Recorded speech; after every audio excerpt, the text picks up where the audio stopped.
Autobiography of Benjamin Franklin. Introduction. We Americans devour eagerly any piece of writing that purports to tell us the secret of success in life. Yet how often we are disappointed to find nothing but commonplace statements or receipts that we know by heart but never follow. Most of the life stories of our famous and successful men fail to inspire because they lack the human element that makes the record real and brings the story within our grasp. While we are searching far and near for some Aladdin's lamp to give coveted fortune, there is ready at our hand if we will only reach out and take it, like the charm in Milton's Comus, unknown and like esteemed, and the dull swain treads on it daily with his clouted shoon. The interesting, human, and vividly told story of one of the wisest and most useful lives in our own history, and perhaps in any history. In Franklin's autobiography is offered not so much a ready-made formula for success as the companionship of a real flesh-and-blood man of extraordinary mind and quality, whose daily walk and conversation will help us to meet our own difficulties, much as does the example of a wise and strong friend. While we are fascinated by the story, we absorb the human experience through which a strong and helpful character is building. The thing that makes Franklin's autobiography different from every other life story of a great and successful man is just this human aspect of the account. Franklin told the story of his life, as he himself says, for the benefit of his posterity. He wanted to help them by the relation of his own rise from obscurity and poverty to eminence and wealth. He is not unmindful of the importance of his public services and their recognition. Yet his accounts of these achievements are given only as a part of the story, and the vanity displayed is incidental and in keeping with the honesty of the recital. There is nothing of the impossible in the method and practice of Franklin as he sets them forth. The youth who reads the fascinating story is astonished to find that Franklin in his early years struggled with the same everyday passions and difficulties that he himself experiences, and he loses the sense of discouragement that comes from a realization of his own shortcomings and inability to attain. There are other reasons why the autobiography should be an intimate friend of American young people. Here they may establish a close relationship with one of the foremost Americans, as well as one of the wisest men of his age. The life of Benjamin Franklin is of importance to every American primarily because of the part he played in securing the independence of the United States and in establishing it as a nation. Franklin shares with Washington the honors of the Revolution and of the events leading to the birth of the new nation. While Washington was the animating spirit of the struggle in the colonies, Franklin was its ablest champion abroad. To Franklin's cogent reasoning and keen satire, we owe the clear and forcible presentation of the American case in England and France, while to his personality and diplomacy, as well as to his facile pen, we are indebted for the foreign alliance and the funds without which Washington's work must have failed. His patience, fortitude, and practical wisdom, coupled with self-sacrificing devotion to the cause of his country, are hardly less noticeable than similar qualities displayed by Washington. In fact, Franklin as a public man was much like Washington, especially in the entire disinterestedness of his public service. Franklin is also interesting to us because by his life and teachings he has done more than any other American to advance the material prosperity of his countrymen. It is said that his widely and faithfully read maxims made Philadelphia and Pennsylvania wealthy, while Poor Richard's pithy sayings, translated into many languages, have had a worldwide influence. Franklin is a good type of our American manhood.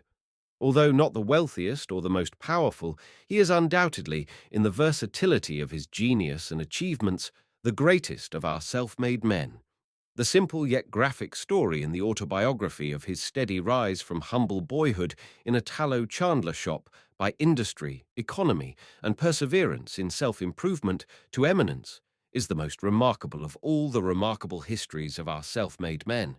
It is in itself a wonderful illustration of the results possible to be attained in a land of unequaled opportunity by following Franklin's maxims. Franklin's fame, however, was not confined to his own country. Although he lived in a century notable for the rapid evolution of scientific and political thought and activity, Yet no less a keen judge and critic than Lord Jeffrey, the famous editor of the Edinburgh Review, a century ago said that, in one point of view, the name of Franklin must be considered as standing higher than any of the others which illustrated the 18th century. Distinguished as a statesman, he was equally great as a philosopher, thus uniting in himself a rare degree of excellence in both these pursuits, to excel in either of which is deemed the highest praise. Franklin has indeed been aptly called many-sided. He was eminent in science and public service, in diplomacy and in literature. He was the Edison of his day, turning his scientific discoveries to the benefit of his fellow men. He perceived the identity of lightning and electricity and set up the lightning rod. He invented the Franklin stove, still widely used, and refused to patent it. He possessed a masterly shrewdness in business and practical affairs. Carlyle called him the father of all the Yankees. He founded a fire company, assisted in founding a hospital, and improved the cleaning and lighting of streets. He developed journalism, established the American Philosophical Society, the Public Library in Philadelphia, and the University of Pennsylvania. He organized a postal system for the colonies, which was the basis of the present United States Post Office. Bancroft, the eminent historian, called him the greatest diplomatist of his century. He perfected the Albany Plan of Union for the colonies. He is the only statesman who signed the Declaration of Independence, the Treaty of Alliance with France, the Treaty of Peace with England, and the Constitution. As a writer, he has produced, in his autobiography and in Poor Richard's Almanac, two works that are not surpassed by similar writing. He received honorary degrees from Harvard and Yale, from Oxford and St. Andrews, and was made a Fellow of the Royal Society, which awarded him the Copley Gold Medal for improving natural knowledge. He was one of the 8 foreign associates of the French Academy of Science. The careful study of the autobiography is also valuable because of the style in which it is written. If Robert Louis Stevenson is right in believing that his remarkable style was acquired by imitation, then the youth who would gain the power to express his ideas clearly, forcibly, and interestingly cannot do better than to study Franklin's method. Franklin's fame in the scientific world was due almost as much to his modest, simple, and sincere manner of presenting his discoveries and to the precision and clearness of the style in which he described his experiments as to the results he was able to announce. Sir Humphrey Davy, the celebrated English chemist, himself an excellent literary critic as well as a great scientist, said, "A singular felicity guided all Franklin's researches, and by very small means he established very grand truths. The style and manner of his publication on electricity are almost as worthy of admiration as the doctrine it contains."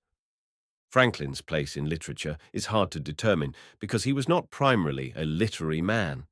His aim in his writings, as in his life work, was to be helpful to his fellow men. For him, writing was never an end in itself, but always a means to an end. Yet his success as a scientist, a statesman, and a diplomat, as well as socially, was in no little part due to his ability as a writer. His letters charmed all and made his correspondence eagerly sought. His political arguments were the joy of his party and the dread of his opponents. His scientific discoveries were explained in language at once so simple and so clear that ploughboy and exquisite could follow his thought or his experiment to its conclusion. As far as American literature is concerned, Franklin has no contemporaries. Before the autobiography, only one literary work of importance had been produced in this country, Cotton Mather's Magnalia, a church history of New England in a ponderous, stiff style. Franklin was the first American author to gain a wide and permanent reputation in Europe. The autobiography, Poor Richard, Father Abraham's Speech, or The Way to Wealth, as well as some of the bagatelles, are as widely known abroad as any American writings. Franklin must also be classed as the first American humorist. English literature of the 18th century was characterized by the development of prose. Periodical literature reached its perfection early in the century in the Tatler and the Spectator of Addison and Steele. Pamphleteers flourished throughout the period. The homilier prose of Bunyan and Defoe gradually gave place to the more elegant and artificial language of Samuel Johnson, who set the standard for prose writing from 1745 onward. This century saw the beginnings of the modern novel in Fielding's Tom Jones, Richardson's Clarissa Harlowe, Sterne's Tristram Shandy, and Goldsmith's Vicar of Wakefield. Gibbon wrote The Decline and Fall of the Roman Empire, Hume his History of England, and Adam Smith The Wealth of Nations. In the simplicity and vigor of his style, Franklin more nearly resembles the earlier group of writers. In his first essays, he was not an inferior imitator of Addison. In his numerous parables, moral allegories, and apologues, he showed Bunyan's influence. But Franklin was essentially a journalist. In his swift, terse style, he is most like Defoe, who was the first great English journalist and master of the newspaper narrative. The style of both writers is marked by homely, vigorous expression, satire, burlesque, repartee. Here the comparison must end. Defoe and his contemporaries were authors. Their vocation was writing, and their success rests on the imaginative or creative power they displayed. To authorship, Franklin laid no claim. He wrote no work of the imagination. He developed only incidentally a style in many respects as remarkable as that of his English contemporaries. He wrote the best autobiography in existence, one of the most widely known collections of maxims, and an unsurpassed series of political and social satires, because he was a man of unusual scope of power and usefulness, who knew how to tell his fellow men the secrets of that power and that usefulness. The story of the autobiography. The account of how Franklin's autobiography came to be written and of the adventures of the original manuscript forms in itself an interesting story. The autobiography is Franklin's longest work, and yet it is only a fragment. The first part, written as a letter to his son, William Franklin, was not intended for publication, and the composition is more informal and the narrative more personal than in the second part, from 1731, which was written with a view to publication. The entire manuscript shows little evidence of revision. In fact, the expression is so homely and natural that his grandson, William Temple Franklin, in editing the work, changed some of the phrases because he thought them inelegant and vulgar. Franklin began the story of his life while on a visit to his friend, Bishop Shipley, at Twyford, in Hampshire, southern England, in 1771. He took the manuscript, completed to 1731, with him when he returned to Philadelphia in 1775. It was left there with his other papers when he went to France in the following year and disappeared during the confusion incident to the Revolution. 23 pages of closely written manuscript fell into the hands of Abel James, an old friend, who sent a copy to Franklin at Passy, near Paris, urging him to complete the story. Franklin took up the work at Passy in 1784 and carried the narrative forward a few months. He changed the plan to meet his new purpose of writing to benefit the young reader. His work was soon interrupted and was not resumed until 1788, when he was at home in Philadelphia. He was now old, infirm, and suffering, and was still engaged in public service. Under these discouraging conditions, the work progressed slowly. It finally stopped when the narrative reached the year 1757. Copies of the manuscript were sent to friends of Franklin in England and France, among others to Monsieur Le Veillard at Paris. The first edition of the autobiography was published in French at Paris in 1791. It was clumsily and carelessly translated and was imperfect and unfinished. Where the translator got the manuscript is not known. Le Veillard disclaimed any knowledge of the publication. From this faulty French edition, many others were printed, some in Germany, 2 in England, and another in France. So great was the demand for the work. In the meantime, the original manuscript of the autobiography had started on a varied and adventurous career. It was left by Franklin with his other works to his grandson, William Temple Franklin, whom Franklin designated as his literary executor. When Temple Franklin came to publish his grandfather's works in 1817, he sent the original manuscript of the autobiography to the daughter of Le Veillard in exchange for her father's copy, probably thinking the clearer transcript would make better printer's copy. The original manuscript thus found its way to the Leveillard family and connections, where it remained until sold in 1867 to Mr. John Bigelow, United States Minister to France. By him, it was later sold to Mr. E. Dwight Church of New York and passed with the rest of Mr. Church's library into the possession of Mr. Henry E. Huntington. The original manuscript of Franklin's autobiography now rests in the vault in Mr. Huntington's residence at Fifth Avenue and 57th Street, New York City. When Mr. Bigelow came to examine his purchase, he was astonished to find that what people had been reading for years as the authentic life of Benjamin Franklin by himself was only a garbled and incomplete version of the real autobiography. Temple Franklin had taken unwarranted liberties with the original. Mr. Bigelow says he found more than 1,200 changes in the text.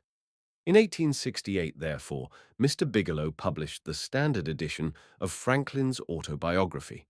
It corrected errors in the previous editions and was the first English edition to contain the short fourth part, comprising the last few pages of the manuscript written during the last year of Franklin's life. Mr. Bigelow republished the autobiography with additional interesting matter in 3 volumes in 1875, in 1905, and in 1910. The text in this volume is that of Mr. Bigelow's editions. The autobiography has been reprinted in the United States many scores of times and translated into all the languages of Europe. It has never lost its popularity and is still in constant demand at circulating libraries. The reason for this popularity is not far to seek, for in this work Franklin told in a remarkable manner the story of a remarkable life. He displayed hard common sense and a practical knowledge of the art of living. He selected and arranged his material, perhaps unconsciously, with the unerring instinct of the journalist for the best effects. His success is not a little due to his plain, clear, vigorous English. He used short sentences and words, homely expressions, apt illustrations, and pointed allusions. Franklin had a most interesting, varied, and unusual life. He was one of the greatest conversationalists of his time. His book is the record of that unusual life told in Franklin's own unexcelled conversational style. It is said that the best parts of Boswell's famous biography of Samuel Johnson are those parts where Boswell permits Johnson to tell his own story. In the autobiography, a no less remarkable man and talker than Samuel Johnson is telling his own story throughout. FWP, The Gilman Country School, Baltimore, September 1916. 1. Ancestry and Early Youth in Boston, Twyford, at the Bishop of St. Asaph's, 1771. Dear son, I have ever had pleasure in obtaining any little anecdotes of my ancestors. You may remember the inquiries I made among the remains of my relations when you were with me in England, and the journey I undertook for that purpose. Imagining it may be equally agreeable to you to know the circumstances of my life, many of which you are yet unacquainted with, and expecting the enjoyment of a week's uninterrupted leisure in my present country retirement, I sit down to write them for you, to which I have besides some other inducements. Having emerged from the poverty and obscurity in which I was born and bred to a state of affluence and some degree of reputation in the world, and having gone so far through life with a considerable share of felicity, the conducing means I made use of, which with the blessing of God so well succeeded, my posterity may like to know, as they may find some of them suitable to their own situations, and therefore fit to be imitated. That felicity, when I reflected on it, has induced me sometimes to say, that were it offered to my choice, I should have no objection to a repetition of the same life from its beginning, only asking the advantages authors have in a second edition to correct some faults of the first. So I might, besides correcting the faults, change some sinister accidents and events of it for others more favourable. But though this were denied, I should still accept the offer. Since such a repetition is not to be expected, the next thing most like living one's life over again seems to be a recollection of that life, and to make that recollection as durable as possible by putting it down in writing. Hereby, too, I shall indulge the inclination so natural in old men to be talking of themselves and their own past actions, and I shall indulge it without being tiresome to others, who, through respect to age, might conceive themselves obliged to give me a hearing, since this may be read or not as anyone pleases. And lastly, I may as well confess it, since my denial of it will be believed by nobody. Perhaps I shall a good deal gratify my own vanity. Indeed, I scarce ever heard or saw the introductory words, "Without vanity I may say," etc., but some vain thing immediately followed. Most people dislike vanity in others, whatever share they have of it themselves, but I give it fair quarter wherever I meet with it, being persuaded that it is often productive of good to the possessor and to others that are within his sphere of action, and therefore, in many cases, it would not be altogether absurd if a man were to thank God for his vanity among the other comforts of life. Gibbon and Hume, the great British historians who were contemporaries of Franklin, express in their autobiographies the same feeling about the propriety of just self-praise. And now I speak of thanking God. I desire with all humility to acknowledge that I owe the mentioned happiness of my past life to his kind providence, which lead me to the means I used and gave them success. My belief of this induces me to hope, though I must not presume, that the same goodness will still be exercised toward me in continuing that happiness, or enabling me to bear a fatal reverse which I may experience as others have done. The complexion of my future fortune being known to him only in whose power it is to bless to us even our afflictions. The notes one of my uncles, who had the same kind of curiosity in collecting family anecdotes, once put into my hands, furnished me with several particulars relating to our ancestors. From these notes I learned that the family had lived in the same village, Ecton, in Northamptonshire, for 300 years, and how much longer he knew not, perhaps from the time when the name of Franklin, that before was the name of an order of people, was assumed by them as a surname when others took surnames all over the kingdom. On a freehold of about 30 acres, aided by the smith's business, which had continued in the family till his time, the eldest son being always bred to that business, a custom which he and my father followed as to their eldest sons. When I searched the registers at Ecton, I found an account of their births, marriages, and burials from the year 1555 only, there being no registers kept in that parish at any time preceding. By that register I perceived that I was the youngest son of the youngest son for 5 generations back. My grandfather Thomas, who was born in 1598, lived at Ecton till he grew too old to follow business longer, when he went to live with his son John, a dyer at Banbury, in Oxfordshire, with whom my father served an apprenticeship. There my grandfather died and lies buried. We saw his gravestone in 1758. His eldest son Thomas lived in the house at Ecton and left it with the land to his only child, a daughter, who, with her husband, one Fisher of Wellingborough, sold it to Mr. Eisted, now lord of the manor there. My grandfather had 4 sons that grew up, viz. Thomas, John, Benjamin, and Josiah. I will give you what account I can of them at this distance from my papers, and if these are not lost in my absence, you will among them find many more particulars. Thomas was bred a smith under his father, but being ingenious and encouraged in learning, as all my brothers were, by an Esquire Palmer, then the principal gentleman in that parish, he qualified himself for the business of scrivener, became a considerable man in the county, was a chief mover of all public-spirited undertakings for the county or town of Northampton and his own village, of which many instances were related of him, and much taken notice of and patronized by the then Lord Halifax. He died in 1702, January 6th, old style, just 4 years to a day before I was born. The account we received of his life and character from some old people at Ecton, I remember, struck you as something extraordinary, from its similarity to what you knew of mine. Had he died on the same day, you said, one might have supposed a transmigration. John was bred a dyer, I believe of woolens. Benjamin was bred a silk dyer, serving an apprenticeship at London. He was an ingenious man. I remember him well, for when I was a boy he came over to my father in Boston and lived in the house with us some years. He lived to a great age. His grandson, Samuel Franklin, now lives in Boston. He left behind him 2 quarto volumes, MS, of his own poetry, consisting of little occasional pieces addressed to his friends and relations, of which the following, sent to me, is a specimen. He had formed a shorthand of his own, which he taught me, but, never practicing it, I have now forgot it. I was named after this uncle, there being a particular affection between him and my father. He was very pious, a great attender of sermons of the best preachers, which he took down in his shorthand, and had with him many volumes of them. He was also much of a politician, too much, perhaps, for his station. There fell lately into my hands in London a collection he had made of all the principal pamphlets relating to public affairs from 1641 to 1717.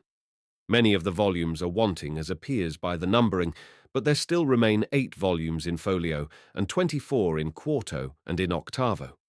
A dealer in old books met with them, and knowing me by my sometimes buying of him, he brought them to me. It seems my uncle must have left them here when he went to America, which was about 50 years since. There are many of his notes in the margins. This obscure family of ours was early in the Reformation, and continued Protestants through the reign of Queen Mary, when they were sometimes in danger of trouble on account of their zeal against popery. They had got an English Bible, and to conceal and secure it, it was fastened open with tapes under and within the cover of a joint stool. When my great-great-grandfather read it to his family, he turned up the joint stool upon his knees, turning over the leaves, then under the tapes. One of the children stood at the door to give notice if he saw the apparitor coming, who was an officer of the spiritual court. In that case, the stool was turned down again upon its feet, when the Bible remained concealed under it as before. This anecdote I had from my uncle Benjamin. The family continued all of the Church of England till about the end of Charles II's reign, when some of the ministers that had been outed for nonconformity, holding conventicles in Northamptonshire, Benjamin and Josiah adhered to them, and so continued all their lives. The rest of the family remained with the Episcopal Church. Birthplace of Franklin, Milk Street, Boston. Josiah, my father, married young, and carried his wife with 3 children into New England about 1682. The conventicles, having been forbidden by law and frequently disturbed, induced some considerable men of his acquaintance to remove to that country, and he was prevailed with to accompany them thither, where they expected to enjoy their mode of religion with freedom. By the same wife he had 4 children more born there, and by a second wife 10 more, in all 17. Of which I remember 13 sitting at one time at his table, who all grew up to be men and women, and married. I was the youngest son, and the youngest child but 2, and was born in Boston, New England. My mother, the second wife, was Abiah Folger, daughter of Peter Folger, one of the first settlers of New England, of whom honorable mention is made by Cotton Mather in his church history of that country, entitled Magnalia Christi Americana, as a godly, learned Englishman, if I remember the words rightly. I have heard that he wrote sundry small occasional pieces, but only one of them was printed, which I saw now many years since. It was written in 1675, in the homespun verse of that time and people, and addressed to those then concerned in the government there. It was in favor of liberty of conscience, and in behalf of the Baptists, Quakers, and other sectaries that had been under persecution, ascribing the Indian wars and other distresses that had befallen the country to that persecution, as so many judgments of God to punish so heinous an offence, and exhorting a repeal of those uncharitable laws. The whole appeared to me as written with a good deal of decent plainness and manly freedom. The 6 concluding lines I remember, though I have forgotten the 2 first of the stanza, but the purport of them was that his censures proceeded from goodwill, and therefore he would be known to be the author. "Because to be a libeller," says he. I hate it with my heart. "From Sherburne town, where now I dwell. My name I do put here, without offence your real friend. It is Peter Folgier. My elder brothers were all put apprentices to different trades. I was put to the grammar school at 8 years of age, my father intending to devote me, as the tithe of his sons, to the service of the church. My early readiness in learning to read, which must have been very early, as I do not remember when I could not read, and the opinion of all his friends that I should certainly make a good scholar, encouraged him in this purpose of his. My uncle Benjamin, too, approved of it, and proposed to give me all his shorthand volumes of sermons, I suppose as a stock to set up with, if I would learn his character. I continued, however, at the grammar school not quite 1 year, though in that time I had risen gradually from the middle of the class of that year to be the head of it, and father was removed into the next class above it, in order to go with that into the third at the end of the year. But my father, in the meantime, from a view of the expense of a college education, which having so large a family he could not well afford, and the mean living many so educated were afterwards able to obtain, reasons that he gave to his friends in my hearing, altered his first intention, took me from the grammar school, and sent me to a school for writing and arithmetic, kept by a then famous man, Mr. George Brownell, very successful in his profession generally, and that by mild, encouraging methods. Under him I acquired fair writing pretty soon, but I failed in the arithmetic, and made no progress in it. At 10 years old I was taken home to assist my father in his business, which was that of a tallow chandler and soap boiler, a business he was not bred to, but had assumed on his arrival in New England, and on finding his dying trade would not maintain his family, being in little request. Accordingly, I was employed in cutting wick for the candles, filling the dipping mould and the moulds for cast candles, attending the shop, going of errands, etc. I disliked the trade, and had a strong inclination for the sea, but my father declared against it. However, living near the water, I was much in and about it, learnt early to swim well and to manage boats, and when in a boat or canoe with other boys, I was commonly allowed to govern, especially in any case of difficulty. And upon other occasions I was generally a leader among the boys, and sometimes led them into scrapes, of which I will mention one instance, as it shows an early projecting public spirit, though not then justly conducted. There was a salt marsh that bounded part of the mill pond, on the edge of which, at high water, we used to stand to fish for minnows. By much trampling, we had made it a mere quagmire. My proposal was to build a wharf there fit for us to stand upon, and I showed my comrades a large heap of stones, which were intended for a new house near the marsh, and which would very well suit our purpose. Accordingly, in the evening, when the workmen were gone, I assembled a number of my playfellows, and working with them diligently like so many emmets, sometimes 2 or 3 to a stone, we brought them all away and built our little wharf. The next morning the workmen were surprised at missing the stones, which were found in our wharf. Inquiry was made after the removers. We were discovered and complained of. Several of us were corrected by our fathers, and, though I pleaded the usefulness of the work, mine convinced me that nothing was useful which was not honest. I think you may like to know something of his person and character. He had an excellent constitution of body, was of middle stature, but well set, and very strong. He was ingenious, could draw prettily, was skilled a little in music, and had a clear, pleasing voice, so that when he played psalm tunes on his violin, and sung withal, as he sometimes did in an evening after the business of the day was over, it was extremely agreeable to hear. He had a mechanical genius too, and on occasion was very handy in the use of other tradesmen's tools. But his great excellence lay in a sound understanding and solid judgment in prudential matters, both in private and public affairs. In the latter, indeed, he was never employed, the numerous family he had to educate, and the straitness of his circumstances keeping him close to his trade. But I remember well his being frequently visited by leading people who consulted him for his opinion in affairs of the town or of the church he belonged to, and showed a good deal of respect for his judgment and advice.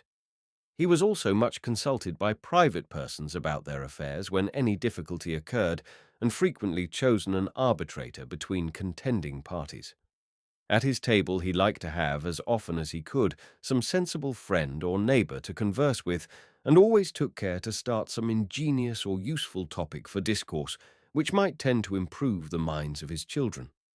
By this means he turned our attention to what was good, just, and prudent in the conduct of life, and little or no notice was ever taken of what related to the victuals on the table, whether it was well or ill dressed, in or out of season, of good or bad flavour, preferable or inferior to this or that other thing of the kind, so that I was brought up in such a perfect inattention to those matters as to be quite indifferent what kind of food was set before me, and so unobservant of it, that to this day, if I am asked, I can scarce tell a few hours after dinner what I dined upon. This has been a convenience to me in travelling, where my companions have been sometimes very unhappy for want of a suitable gratification of their more delicate, because better instructed, tastes and appetites. My mother had likewise an excellent constitution. She suckled all her 10 children. I never knew either my father or mother to have any sickness but that of which they died, he at 89, and she at 85 years of age. They lie buried together at Boston, where I some years since placed a marble over their grave with this inscription: Josiah Franklin and Abiah his wife lie here interred. They lived lovingly together in wedlock 55 years, without an estate or any gainful employment, by constant labor and industry. With God's blessing, they maintained a large family comfortably, and brought up 13 children and 7 grandchildren reputably. From this instance, reader, be encouraged to diligence in thy calling, and distrust not providence. He was a pious and prudent man, she a discreet and virtuous woman. Their youngest son, in filial regard to their memory, places this stone. J.F., born 1655, died 1744, Etat 89. A.F., born 1667, died 1752, 85. By my rambling digressions, I perceive myself to be grown old. I used to write more methodically, but one does not dress for private company as for a public ball. 'Tis perhaps only negligence. To return, I continued thus employed in my father's business for 2 years, that is, till I was 12 years old, and my brother John, who was bred to that business, having left my father, married, and set up for himself at Rhode Island, there was all appearance that I was destined to supply his place and become a tallow chandler. But my dislike to the trade continuing, my father was under apprehensions that if he did not find one for me more agreeable, I should break away and get to sea, as his son Josiah had done, to his great vexation. He therefore sometimes took me to walk with him and see joiners, bricklayers, turners, braziers, etc., at their work, that he might observe my inclination and endeavour to fix it on some trade or other on land. It has ever since been a pleasure to me to see good workmen handle their tools, and it has been useful to me, having learnt so much by it, as to be able to do little jobs myself in my house when a workman could not readily be got, and to construct little machines for my experiments, while the intention of making the experiment was fresh and warm in my mind. My father at last fixed upon the cutler's trade, and my uncle Benjamin's son Samuel, who was bred to that business in London, being about that time established in Boston, I was sent to be with him some time on liking. But his expectations of a fee with me displeasing my father, I was taken home again. A small village not far from Winchester in Hampshire, southern England. Here was the country seat of the Bishop of St. Asaph, Dr. Jonathan Shipley, the good bishop, as Dr. Franklin used to style him. Their relations were intimate and confidential. In his pulpit and in the House of Lords, as well as in society, the bishop always opposed the harsh measures of the Crown toward the colonies. Bigelow. In this connection, Woodrow Wilson says, "And yet the surprising and delightful thing about this book, the Autobiography, is that, take it all in all, it has not the low tone of conceit, but is a staunch man's sober and unaffected assessment of himself and the circumstances of his career." January 17th, New Style. This change in the calendar was made in 1582 by Pope Gregory XIII and adopted in England in 1752. Every year whose number in the common reckoning since Christ is not divisible by 4, as well as every year whose number is divisible by 100, but not by 400, shall have 365 days, and all other years shall have 366 days. In the 18th century, there was a difference of 11 days between the old and the new style of reckoning, which the English Parliament cancelled by making the 3rd of September, 1752, the 14th. The Julian calendar, or Old Style, is still retained in Russia and Greece, whose dates, consequently, are now 13 days behind those of other Christian countries. Dusra. Beginning life as a printer. From a child I was fond of reading, and all the little money that came into my hands was ever laid out in books. Pleased with the Pilgrim's Progress, my first collection was of John Bunyan's works in separate little volumes. I afterwards sold them to enable me to buy R. Burton's historical collections. They were small chapman's books, and cheap, 40 or 50 in all. My father's little library consisted chiefly of books in polemic divinity, most of which I read, and have since often regretted that, at a time when I had such a thirst for knowledge, more proper books had not fallen in my way, since it was now resolved I should not be a clergyman. Plutarch's Lives there was in which I read abundantly, and I still think that time spent to great advantage. There was also a book of Defoe's, called An Essay on Projects, and another of Dr. Mather's, called Essays to Do Good, which perhaps gave me a turn of thinking that had an influence on some of the principal future events of my life. This bookish inclination at length determined my father to make me a printer, though he had already one son, James, of that profession. In 1717, my brother James returned from England with a press and letters to set up his business in Boston.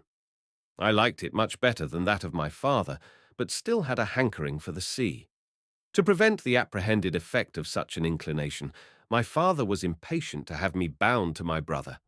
I stood out some time, but at last was persuaded, and signed the indentures when I was yet but 12 years old.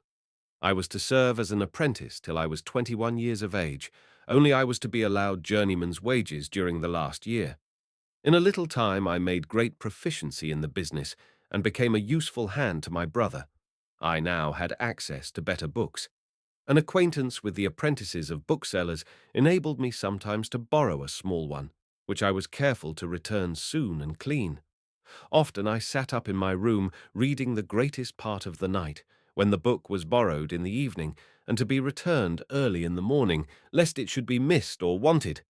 And after some time an ingenious tradesman, Mr. Matthew Adams, who had a pretty collection of books, and who frequented our printing house, took notice of me, invited me to his library, and very kindly lent me such books as I chose to read. I now took a fancy to poetry, and made some little pieces.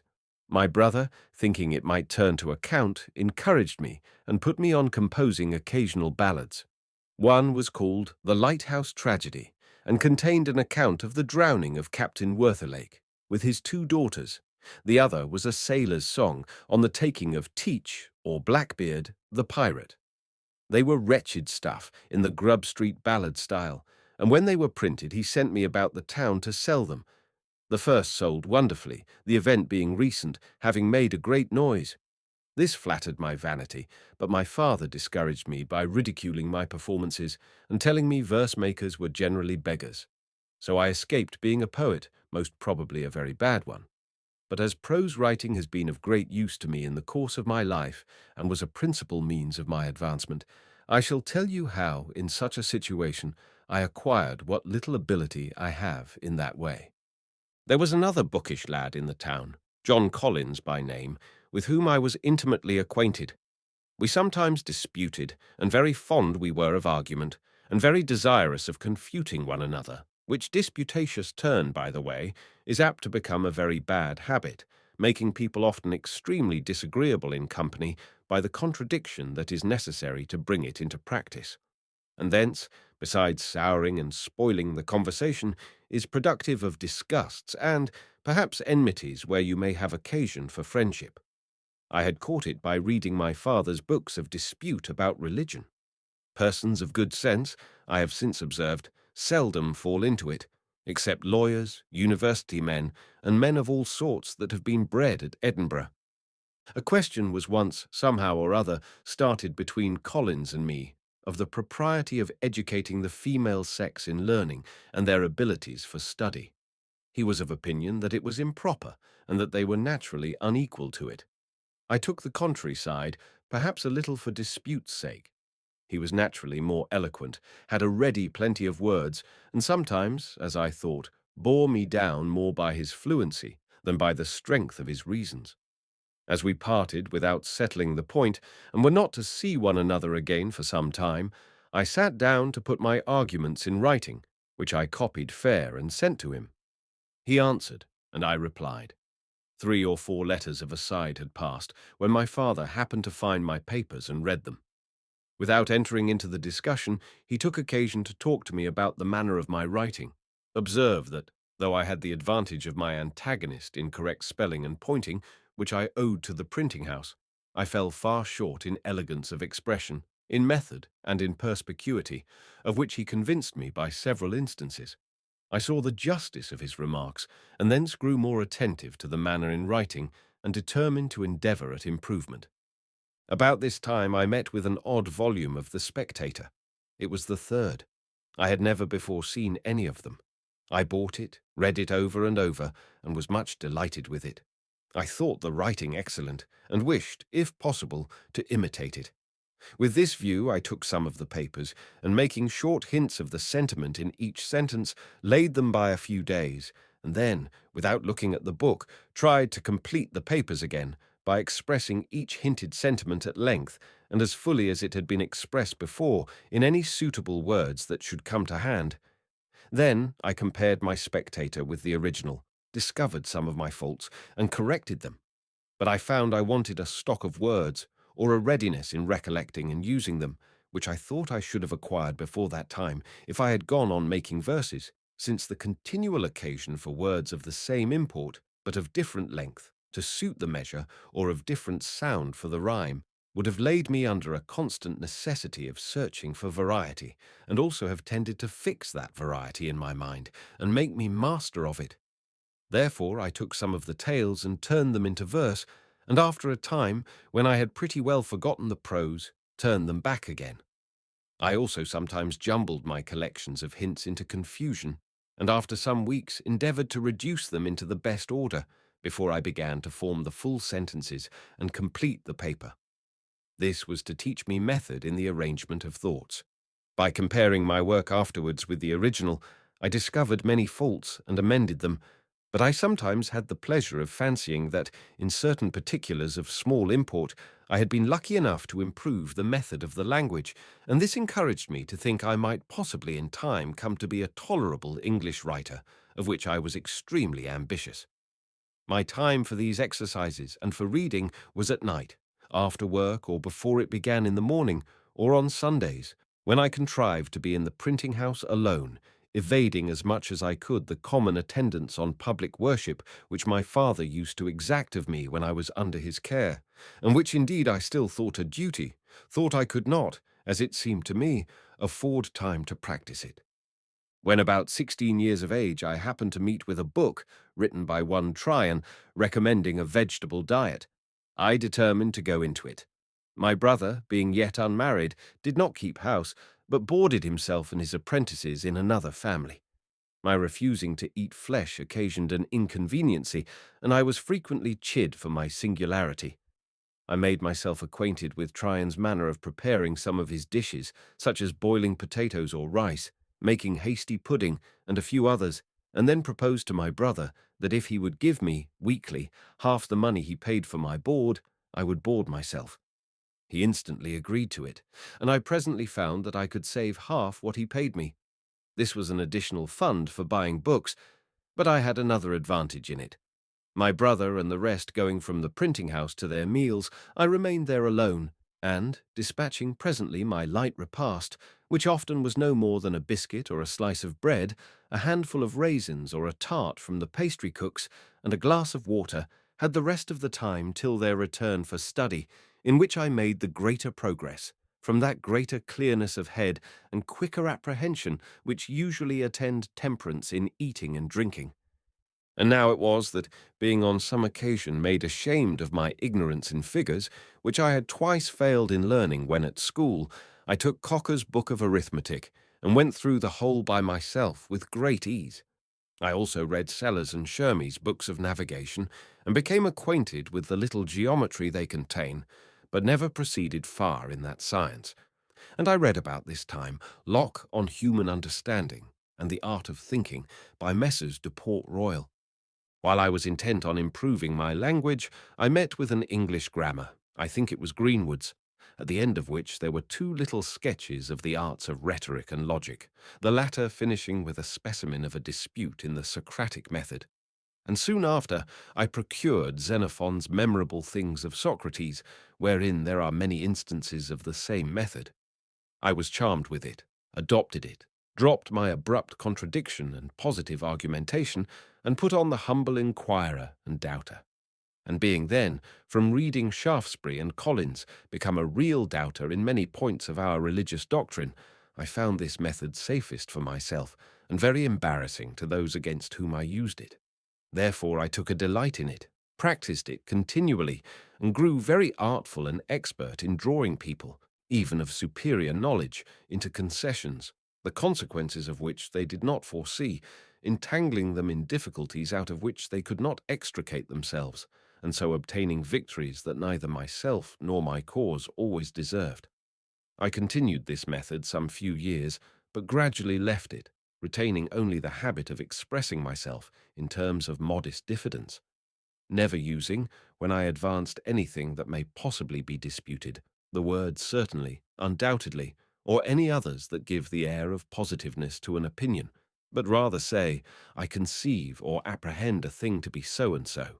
It appears to me, or I should think it so or so, for such and such reasons, or I imagine it to be so, or it is so, if I am not mistaken.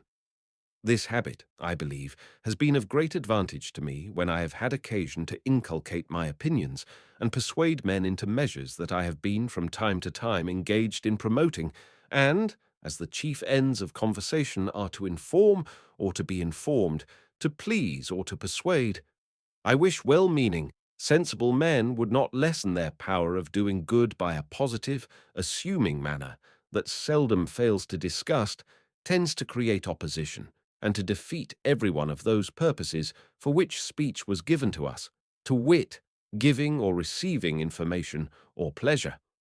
For if you would inform, a positive and dogmatical manner in advancing your sentiments may provoke contradiction and prevent a candid attention. If you wish information and improvement from the knowledge of others, and yet at the same time express yourself as firmly fixed in your present opinions, modest, sensible men, who do not love disputation, will probably leave you undisturbed in the possession of your error. And by such a manner you can seldom hope to recommend yourself in pleasing your hearers, or to persuade those whose concurrence you desire.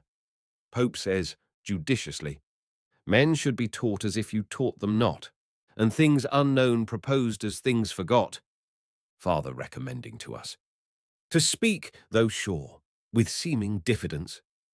And he might have coupled with this line that which he has coupled with another, I think, less properly, for want of modesty is want of sense.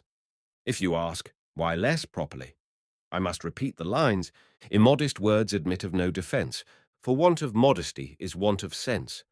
Now, is not want of sense, where a man is so unfortunate as to want it, some apology for his want of modesty? And would not the lines stand more justly thus? Immodest words admit but this defence, that want of modesty is want of sense. This, however, I should submit to better judgments. My brother had, in 1720 or 1721, begun to print a newspaper. It was the second that appeared in America, and was called the New England Current. The only one before it was the Boston Newsletter. I remember his being dissuaded by some of his friends from the undertaking, as not likely to succeed, one newspaper being, in their judgment, enough for America. At this time, 1771, there are not less than 25. He went on, however, with the undertaking, and after having worked in composing the types and printing off the sheets, I was employed to carry the papers through the streets to the customers. He had some ingenious men among his friends, who amused themselves by writing little pieces for this paper, which gained it credit and made it more in demand, and these gentlemen often visited us.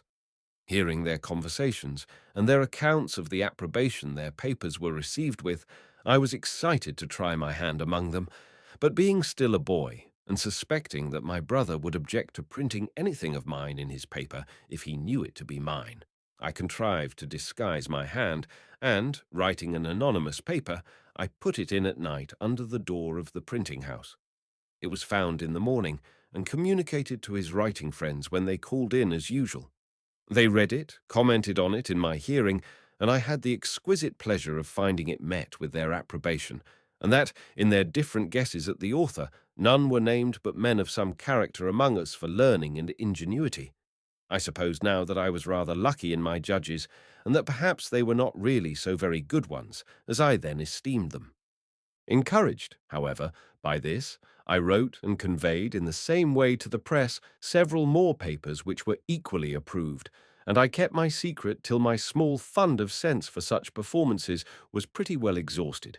And then I discovered it, when I began to be considered a little more by my brother's acquaintance, and in a manner that did not quite please him, as he thought, probably with reason, that it tended to make me too vain. And perhaps this might be one occasion of the differences that we began to have about this time.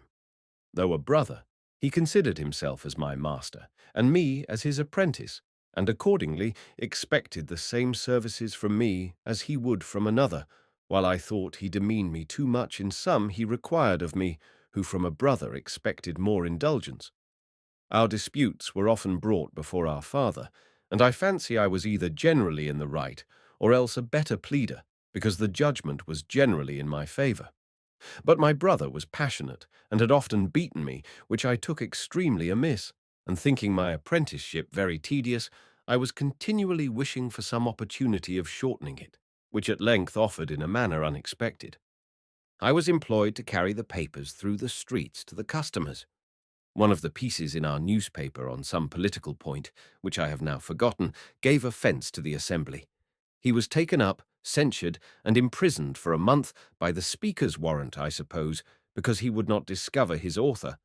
I too was taken up and examined before the council, but, though I did not give them any satisfaction, they contented themselves with admonishing me and dismissed me, considering me, perhaps, as an apprentice who was bound to keep his master's secrets. During my brother's confinement, which I resented a good deal, notwithstanding our private differences, I had the management of the paper, and I made bold to give our rulers some rubs in it, which my brother took very kindly, while others began to consider me in an unfavourable light, as a young genius that had a turn for libelling and satyr. My brother's discharge was accompanied with an order of the House, a very odd one, that James Franklin should no longer print the paper called the New England Current. There was a consultation held in our printing house among his friends what he should do in this case. Some proposed to evade the order by changing the name of the paper, but my brother, seeing inconveniences in that, it was finally concluded on as a better way to let it be printed for the future under the name of Benjamin Franklin, and to avoid the censure of the Assembly that might fall on him as still printing it by his apprentice, the contrivance was that my old indenture should be returned to me with a full discharge on the back of it, to be shown on occasion, but to secure to him the benefit of my service, I was to sign new indentures for the remainder of the term, which were to be kept private. A very flimsy scheme it was. However, it was immediately executed, and the paper went on accordingly, under my name for several months. At length, a fresh difference arising between my brother and me, I took upon me to assert my freedom, presuming that he would not venture to produce the new indentures. It was not fair in me to take this advantage, and this I therefore reckon one of the first errata of my life. But the unfairness of it weighed little with me, when under the impressions of resentment for the blows his passion too often urged him to bestow upon me, though he was otherwise not an ill-natured man. Perhaps I was too saucy and provoking. When he found I would leave him, he took care to prevent my getting employment in any other printing house of the town by going round and speaking to every master, who accordingly refused to give me work. I then thought of going to New York as the nearest place where there was a printer, and I was rather inclined to leave Boston when I reflected that I had already made myself a little obnoxious to the governing party, and, from the arbitrary proceedings of the Assembly in my brother's case, it was likely I might, if I stayed, soon bring myself into scrapes, and farther, that my indiscreet disputations about religion began to make me pointed at with horror by good people as an infidel or atheist. I determined on the point, but my father now siding with my brother, I was sensible that, if I attempted to go openly, means would be used to prevent me. My friend Collins, therefore, undertook to manage a little for me. He agreed with the captain of a New York sloop for my passage, under the notion of my being a young acquaintance of his. So I sold some of my books to raise a little money, was taken on board privately, and as we had a fair wind, in 3 days I found myself in New York, near 300 miles from home, a boy of but 17, without the least recommendation to or knowledge of any person in the place, and with very little money in my pocket. Third, arrival in Philadelphia. My inclinations for the sea were by this time worn out, or I might now have gratified them. But having a trade, and supposing myself a pretty good workman, I offered my service to the printer in the place, old Mr. William Bradford, who had been the first printer in Pennsylvania, but removed from thence upon the quarrel of George Keith. He could give me no employment, having little to do, and help enough already. But says he, my son at Philadelphia has lately lost his principal hand, Aquila Rose, by death. If you go thither, I believe he may employ you. Philadelphia was 100 miles further. I set out, however, in a boat for Amboy, leaving my chest and things to follow me round by sea.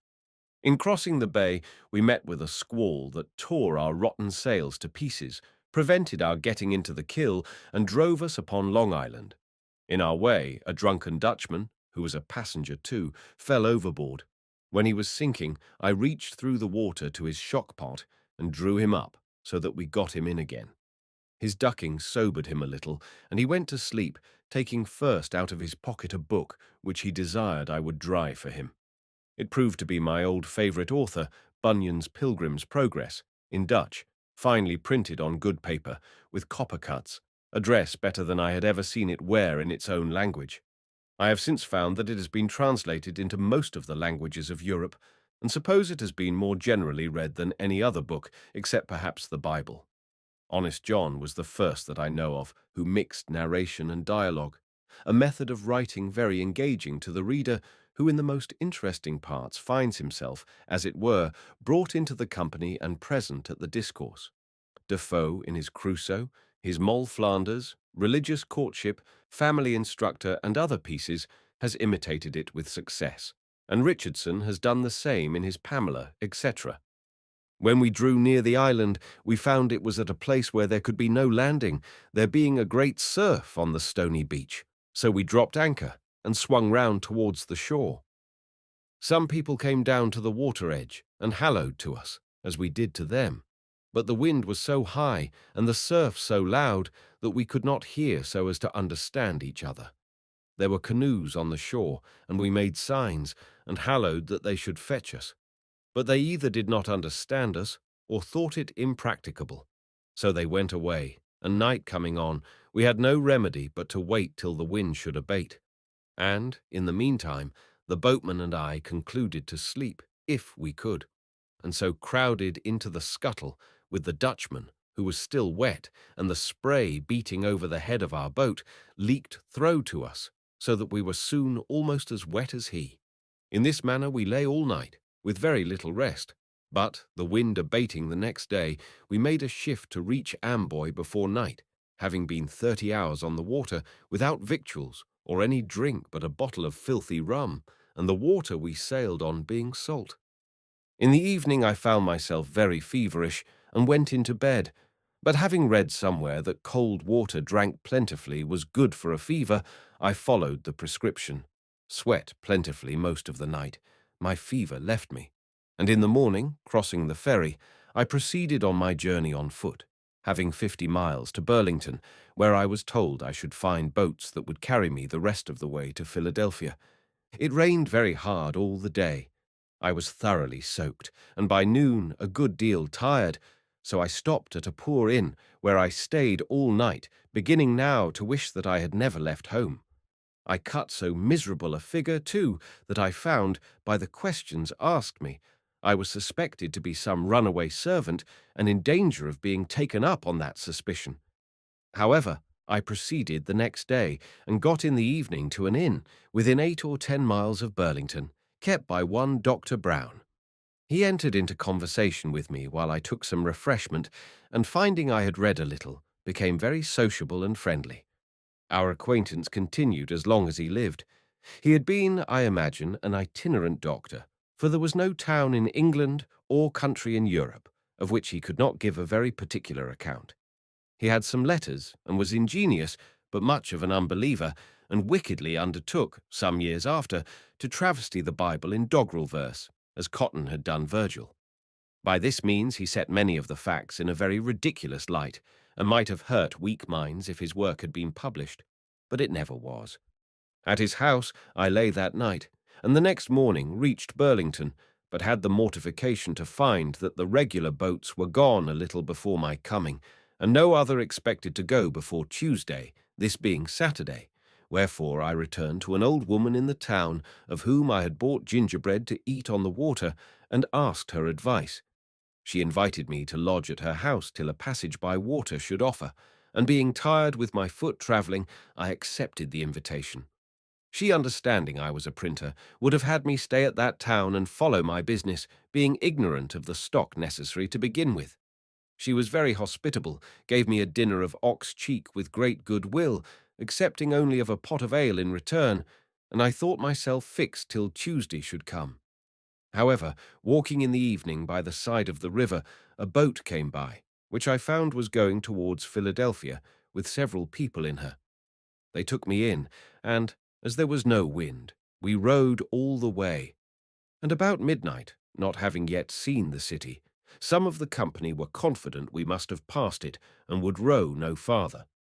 The others knew not where we were, so we put toward the shore, got into a creek, landed near an old fence, with the rails of which we made a fire, the night being cold, in October, and there we remained till daylight.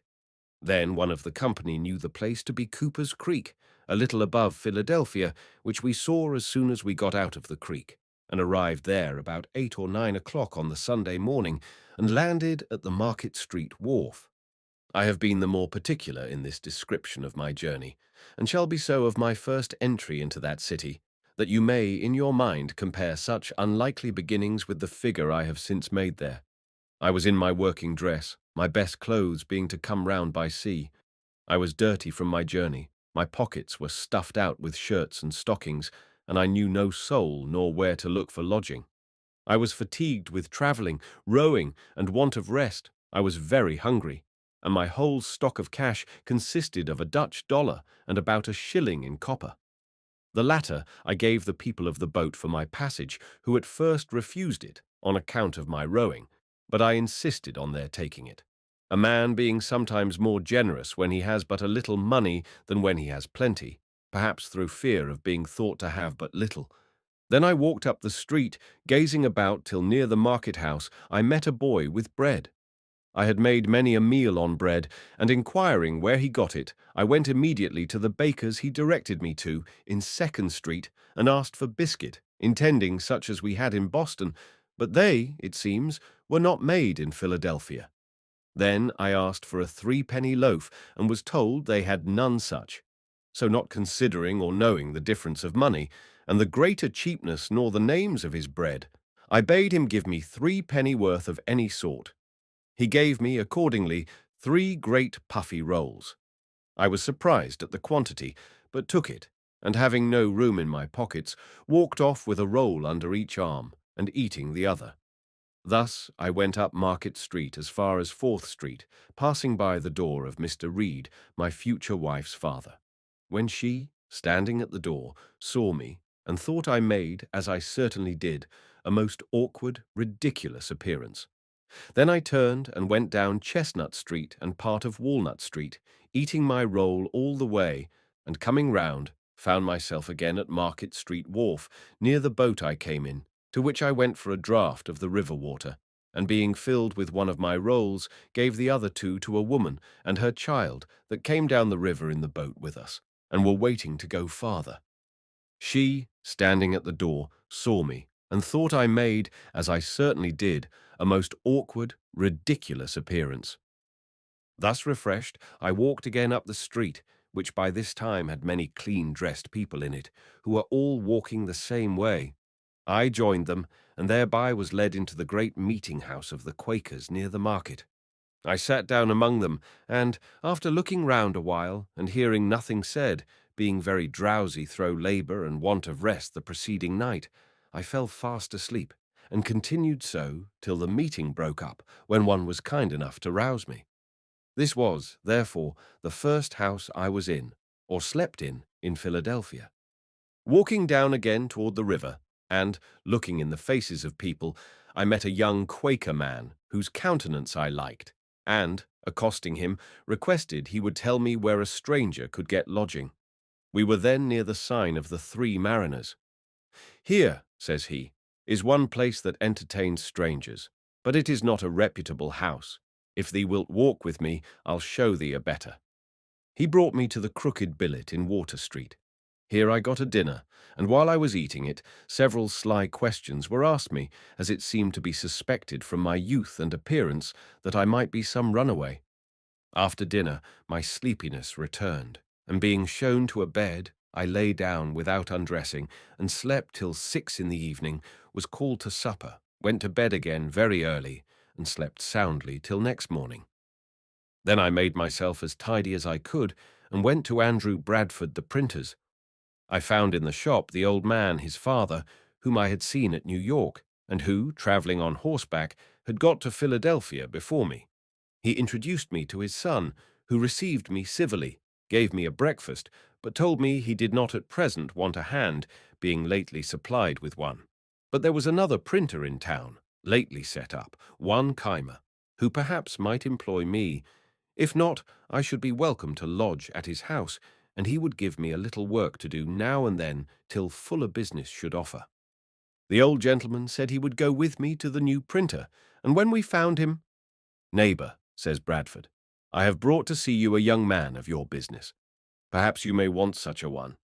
He asked me a few questions, put a composing stick in my hand to see how I worked, and then said he would employ me soon, though he had just then nothing for me to do, and, taking old Bradford, whom he had never seen before, to be one of the town's people that had a good will for him, entered into a conversation on his present undertaking and prospects, while Bradford, not discovering that he was the other printer's father, on Keimer's saying he expected soon to get the greatest part of the business into his own hands, drew him on by artful questions and starting little doubts to explain all his views, what interest he relied on, and in what manner he intended to proceed. I, who stood by and heard all, saw immediately that one of them was a crafty old sophister, and the other a mere novice. Bradford left me with Keimer, who was greatly surprised when I told him who the old man was. Keimer's printing house, I found, consisted of an old shattered press, and one small, worn-out font of English, which he was then using himself, composing an elegy on Aquila Rose, before mentioned, an ingenious young man, of excellent character, much respected in the town, clerk of the assembly, and a pretty poet. Keimer made verses too, but very indifferently. He could not be said to write them, for his manner was to compose them in the types directly out of his head. So there being no copy but one pair of cases, and the elegy likely to require all the letter, no one could help him. I endeavoured to put his press, which he had not yet used, and of which he understood nothing, into order fit to be worked with, and promising to come and print off his elegy as soon as he should have got it ready, I returned to Bradford's, who gave me a little job to do for the present, and there I lodged and dieted. A few days after, Keimer sent for me to print off the elegy, and now he had got another pair of cases and a pamphlet to reprint, on which he set me to work. These two printers I found poorly qualified for their business. Bradford had not been bred to it, and was very illiterate, and Keimer, though something of a scholar, was a mere compositor, knowing nothing of press-work. He had been one of the French prophets, and could act their enthusiastic agitations. At this time he did not profess any particular religion, but something of all on occasion, was very ignorant of the world, and had, as I afterward found, a good deal of the knave in his composition. He did not like my lodging at Bradford's while I worked with him. He had a house, indeed, but without furniture, so he could not lodge me.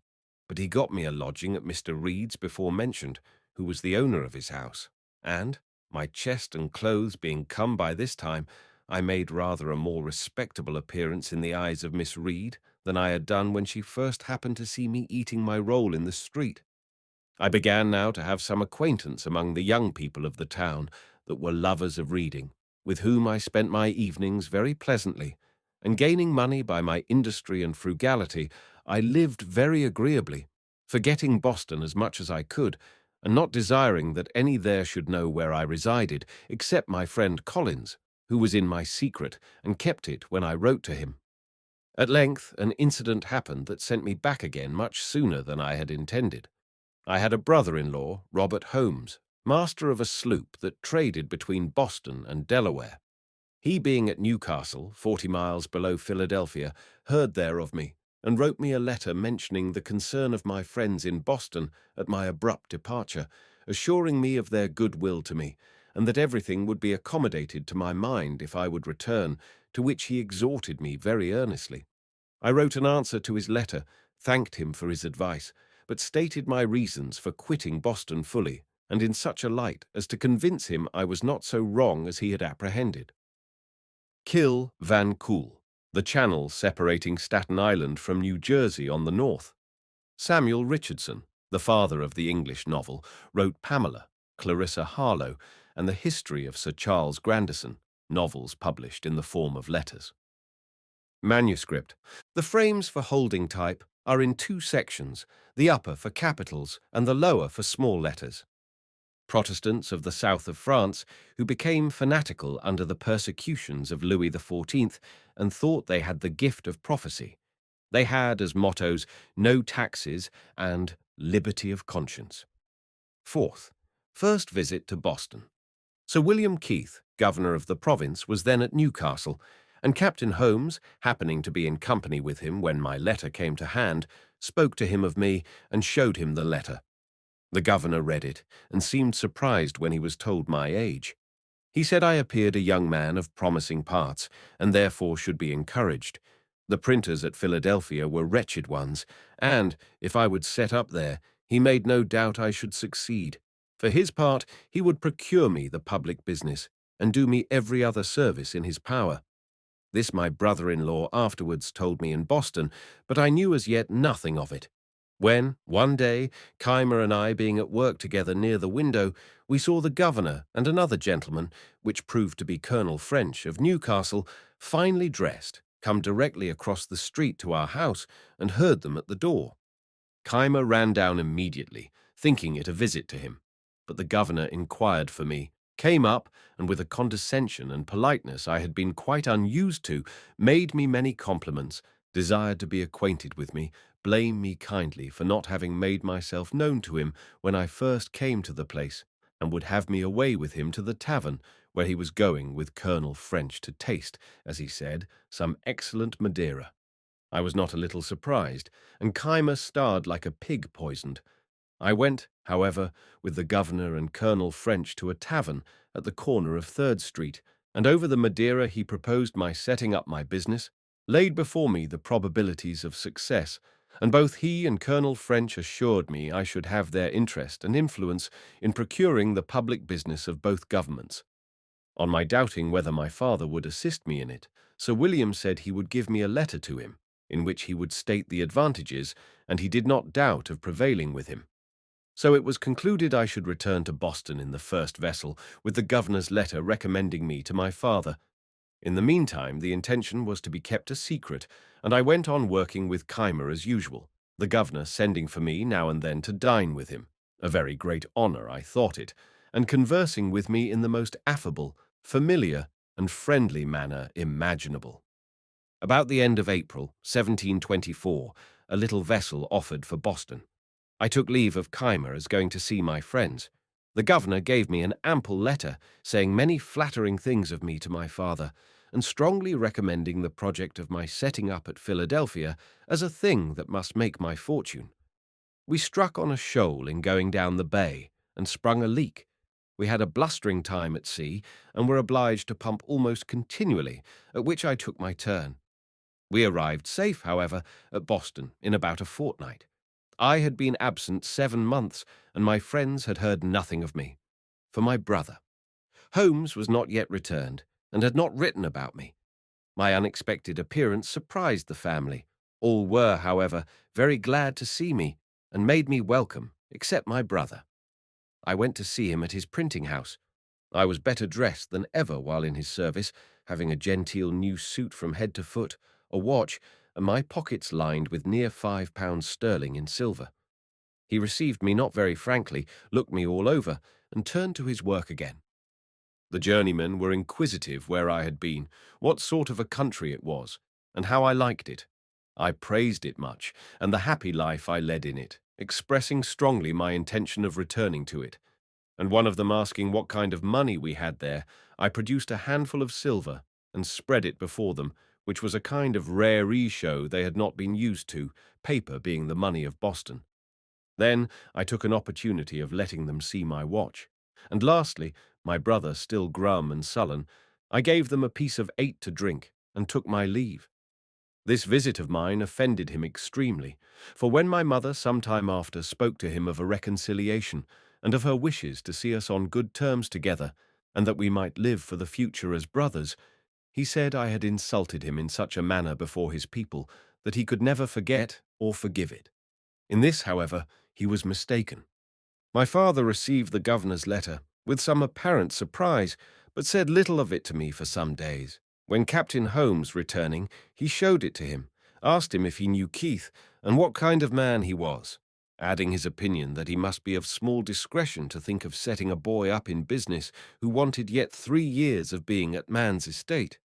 Holmes said what he could in favour of the project, but my father was clear in the impropriety of it, and at last gave a flat denial to it.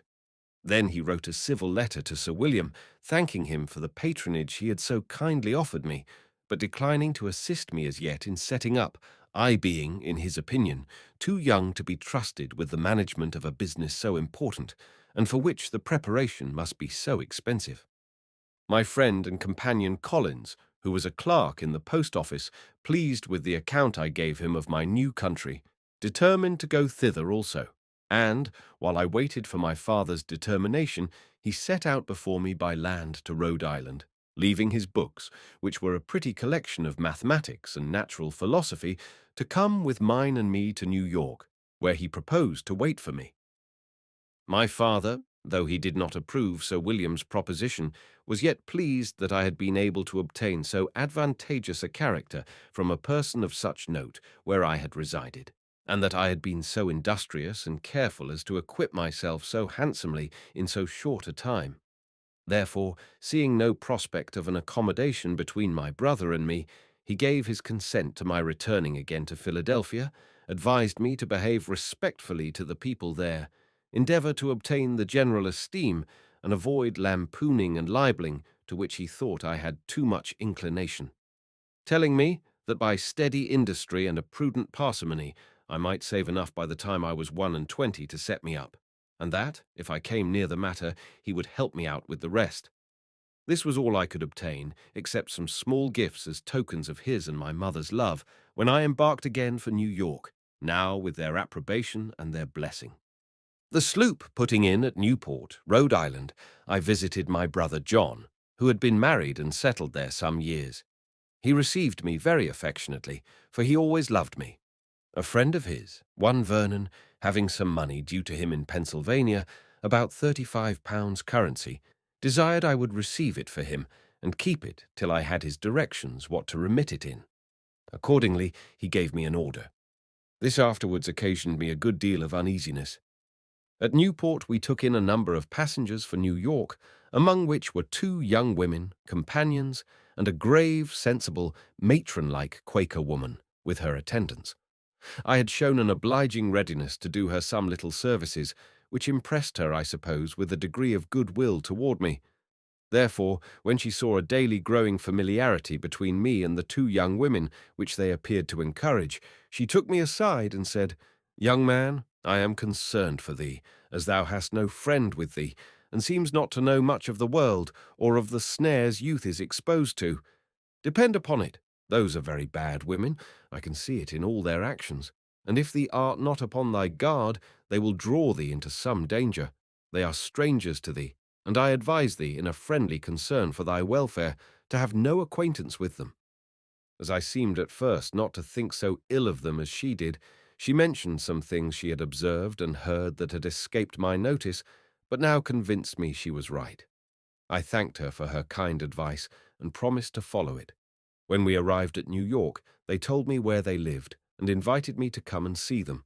But I avoided it, and it was well I did, for the next day the captain missed a silver spoon and some other things that had been taken out of his cabin, and knowing that these were a couple of strumpets, he got a warrant to search their lodgings, found the stolen goods, and had the thieves punished.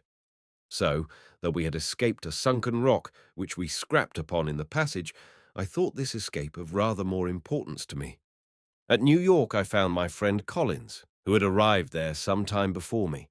We had been intimate from children and had read the same books together, but he had the advantage of more time for reading and studying and a wonderful genius for mathematical learning, in which he far outstripped me.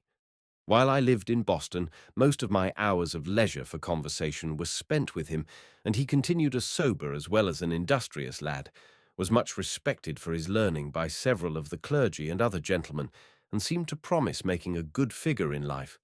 But during my absence he had acquired a habit of sotting with brandy, and I found by his own account, and what I heard from others, that he had been drunk every day since his arrival at New York, and behaved very oddly.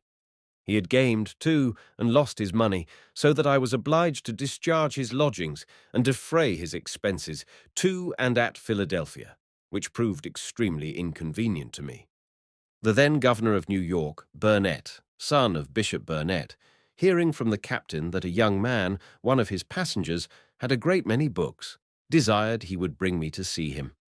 I waited upon him accordingly, and should have taken Collins with me, but that he was not sober. The governor treated me with great civility, showed me his library, which was a very large one, and we had a good deal of conversation about books and authors. This was the second governor who had done me the honor to take notice of me, which, to a poor boy like me, was very pleasing. We proceeded to Philadelphia. I received on the way Vernon's money, without which we could hardly have finished our journey. Collins wished to be employed in some counting-house, but whether they discovered his dramming by his breath or by his behavior, though he had some recommendations, he met with no success in any application, and continued lodging and boarding at the same house with me, and at my expense. Knowing I had that money of Vernon's, he was continually borrowing of me, still promising repayment as soon as he should be in business.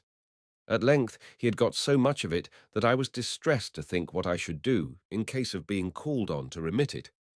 His drinking continued, about which we sometimes quarrelled, for when a little intoxicated he was very fractious.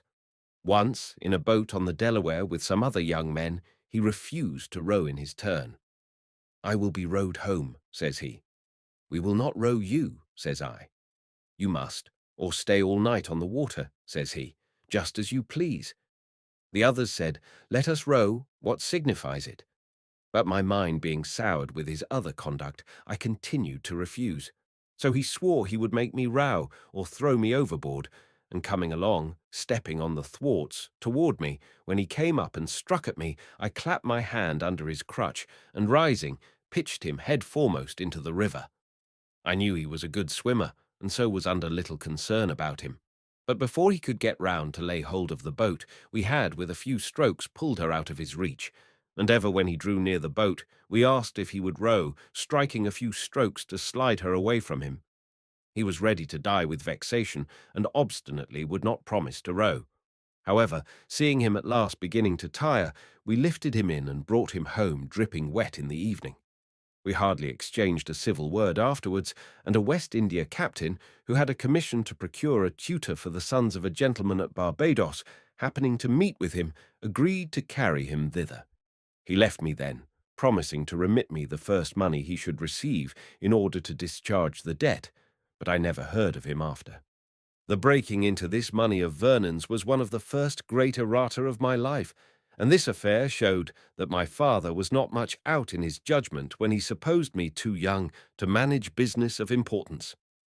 But Sir William, on reading his letter, said he was too prudent. There was great difference in persons, and discretion did not always accompany years, nor was youth always without it. And since he will not set you up, says he, I will do it myself. Give me an inventory of the things necessary to be had from England, and I will send for them. You shall repay me when you are able. I am resolved to have a good printer here, and I am sure you must succeed. This was spoken with such an appearance of cordiality that I had not the least doubt of his meaning what he said. I had hitherto kept the proposition of my setting up a secret in Philadelphia, and I still kept it. Had it been known that I depended on the governor, probably some friend that knew him better would have advised me not to rely on him, as I afterwards heard it as his known character to be liberal of promises which he never meant to keep. Yet, unsolicited as he was by me, how could I think his generous offers insincere? I believed him one of the best men in the world. I presented him an inventory of a little print house, amounting by my computation to about £100 sterling. He liked it, but asked me if my being on the spot in England to choose the types and see that everything was good of the kind might not be of some advantage. Then, says he, when there, you may make acquaintances and establish correspondences in the book-selling and stationery way. I agreed that this might be advantageous. Then, says he, get yourself ready to go with Annis, which was the annual ship, and the only one at that time usually passing between London and Philadelphia. But it would be some months before Annis sailed, so I continued working with Keimer, fretting about the money Collins had got from me, and in daily apprehensions of being called upon by Vernon, which, however, did not happen for some years after. I believe I have omitted mentioning that in my first voyage from Boston, being becalmed off Block Island, our people set about catching cod and hauled up a great many. Hitherto I had stuck to my resolution of not eating animal food, and on this occasion I considered, with my master Tryon, the taking every fish as a kind of unprovoked murder, since none of them had, or ever could do us any injury that might justify the slaughter. All this seemed very reasonable. But I had formerly been a great lover of fish, and, when this came hot out of the frying pan, it smelt admirably well. I balanced some time between principle and inclination, till I recollected that, when the fish were opened, I saw smaller fish taken out of their stomachs. Then thought I, if you eat one another, I don't see why we mayn't eat you. So I dinned upon cod very heartily, and continued to eat with other people, returning only now and then occasionally to a vegetable diet. So convenient a thing is it to be a reasonable creature, since it enables one to find or make a reason for everything one has a mind to do. Eindam, early friends in Philadelphia. Keimer and I lived on a pretty good familiar footing and agreed tolerably well, for he suspected nothing of my setting up. He retained a great deal of his old enthusiasms and loved argumentation. We therefore had many disputations. I used to work him so with my Socratic method, and had trepanned him so often by questions apparently so distant from any point we had in hand, and yet by degrees led to the point, and brought him into difficulties and contradictions, that at last he grew ridiculously cautious, and would hardly answer me the most common question without asking first, "What do you intend to infer from that?"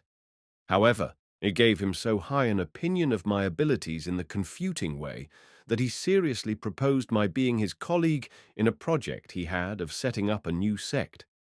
He was to preach the doctrines, and I was to confound all opponents. When he came to explain with me upon the doctrines, I found several conundrums which I objected to, unless I might have my way a little too, and introduce some of mine. Keimer wore his beard at full length, because somewhere in the Mosaic law it is said, "Thou shalt not mar the corners of thy beard." He likewise kept the seventh day, Sabbath, and these 2 points were essentials with him. I disliked both, but agreed to admit them upon condition of his adopting the doctrine of using no animal food. "I doubt," said he, "my constitution will not bear that." I assured him it would, and that he would be the better for it. He was usually a great glutton, and I promised myself some diversion in half-starving him. He agreed to try the practice, if I would keep him company. I did so, and we held it for 3 months. We had our victuals dressed and brought to us regularly by a woman in the neighborhood, who had from me a list of 40 dishes to be prepared for us at different times, in all which there was neither fish, flesh, nor fowl.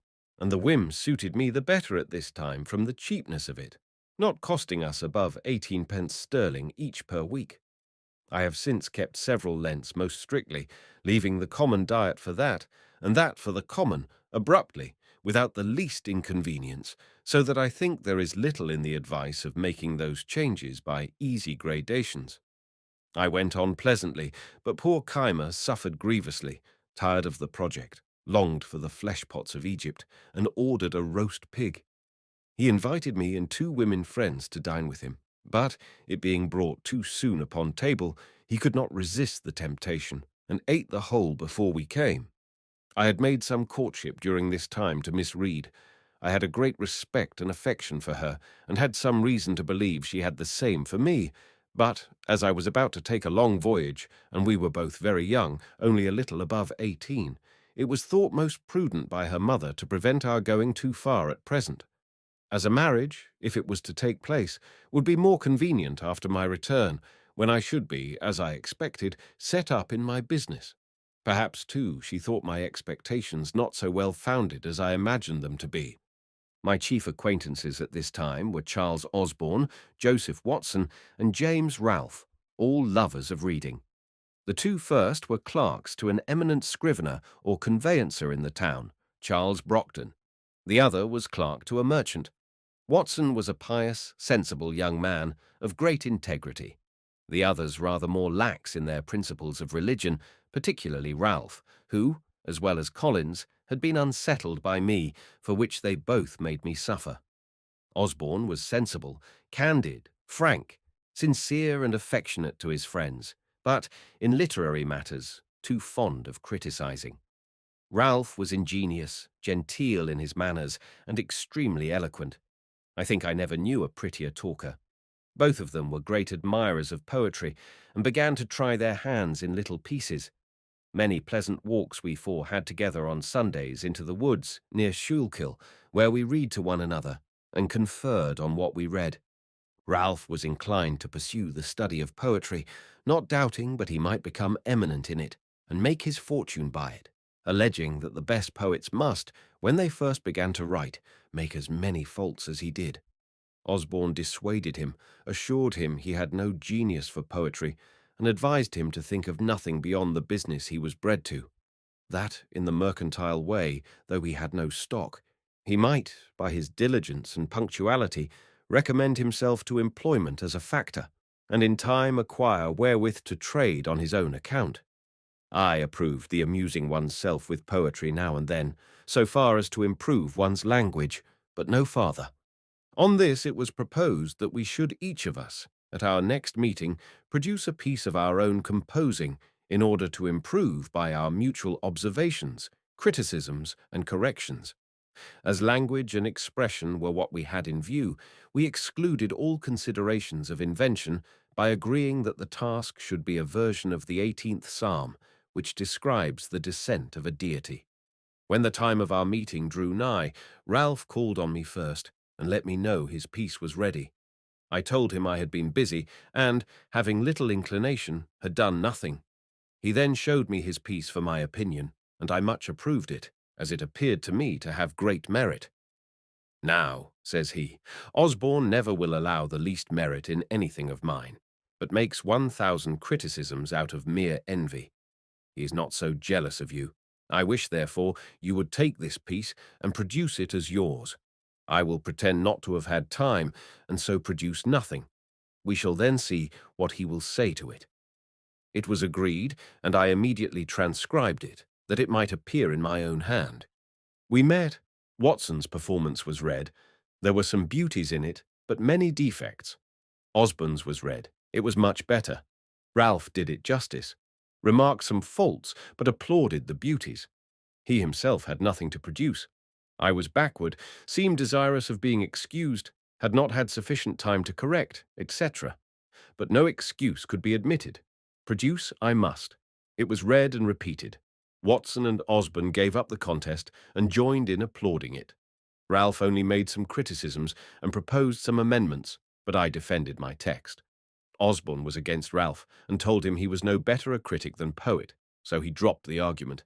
As they two went home together, Osborne expressed himself still more strongly in favour of what he thought my production, having restrained himself before, as he said, lest I should think it flattery. "But who would have imagined," said he, "that Franklin had been capable of such a performance, such painting, such force, such fire? He has even improved the original. In his common conversation he seems to have no choice of words. He hesitates and blunders. And yet, good God, how he writes!" When we next met, Ralph discovered the trick we had plaid him, and Osborne was a little laughed at. This transaction fixed Ralph in his resolution of becoming a poet. I did all I could to dissuade him from it, but he continued scribbling verses till Pope cured him. He became, however, a pretty good prose writer. More of him hereafter. But, as I may not have occasion again to mention the other two, I shall just remark here that Watson died in my arms a few years after, much lamented, being the best of our set. Osborne went to the West Indies, where he became an eminent lawyer and made money, but died young. He and I had made a serious agreement that the one who happened first to die should, if possible, make a friendly visit to the other and acquaint him how he found things in that separate state. But he never fulfilled his promise. Shosty, first visit to London. The governor, seeming to like my company, had me frequently to his house, and his setting me up was always mentioned as a fixed thing. I was to take with me letters recommendatory to a number of his friends, besides the letter of credit to furnish me with the necessary money for purchasing the press and types, paper, etc. For these letters I was appointed to call at different times when they were to be ready, but a future time was still named. Thus he went on till the ship, whose departure too had been several times postponed, was on the point of sailing. Then, when I called to take my leave and receive the letters, his secretary, Dr. Bard, came out to me and said the governor was extremely busy in writing, but would be down at Newcastle before the ship, and there the letters would be delivered to me. Ralph, though married and having one child, had determined to accompany me in this voyage. It was thought he intended to establish a correspondence and obtain goods to sell on commission. But I found afterwards that through some discontent with his wife's relations, he purposed to leave her on their hands and never return again. Having taken leave of my friends and interchanged some promises with Miss Reed, I left Philadelphia in the ship, which anchored at Newcastle. The governor was there, but when I went to his lodging, the secretary came to me from him with the civilest message in the world, that he could not then see me, being engaged in business of the utmost importance, but should send the letters to me on board, wished me heartily a good voyage and a speedy return, etc. I returned on board a little puzzled, but still not doubting. Mr. Andrew Hamilton, a famous lawyer of Philadelphia, had taken passage in the same ship for himself and son, and with Mr. Denham, a Quaker merchant, and Messrs. Onion and Russell, masters of an ironwork in Maryland, had engaged the great cabin, so that Ralph and I were forced to take up with a berth in the steerage, and none on board knowing us were considered as ordinary persons. But Mr. Hamilton and his son, it was James, since governor, returned from Newcastle to Philadelphia, the father being recalled by a great fee to plead for a seized ship, and, just before we sailed, Colonel French coming on board and showing me great respect, I was more taken notice of, and, with my friend Ralph, invited by the other gentlemen to come into the cabin, there being now room. Accordingly, we removed thither. Understanding that Colonel French had brought on board the governor's dispatches, I asked the captain for those letters that were to be under my care. He said all were put into the bag together, and he could not then come at them. But before we landed in England, I should have an opportunity of picking them out. So I was satisfied for the present, and we proceeded on our voyage. We had a sociable company in the cabin, and lived uncommonly well, having the addition of all Mr. Hamilton's stores, who had laid in plentifully. In this passage Mr. Denham contracted a friendship for me that continued during his life. The voyage was otherwise not a pleasant one, as we had a great deal of bad weather. When we came into the Channel, the captain kept his word with me, and gave me an opportunity of examining the bag for the governor's letters. I found none upon which my name was put as under my care. I picked out 6 or 7, that by the handwriting I thought might be the promised letters, especially as one of them was directed to Basket, the king's printer, and another to some stationer. We arrived in London the 24th of December, 1724. I waited upon the stationer, who came first in my way, delivering the letter as from Governor Keith. "I don't know such a person," says he, but, opening the letter, "Oh, this is from Riddlesden. I have lately found him to be a complete rascal, and I will have nothing to do with him, nor receive any letters from him." So, putting the letter into my hand, he turned on his heel and left me to serve some customer.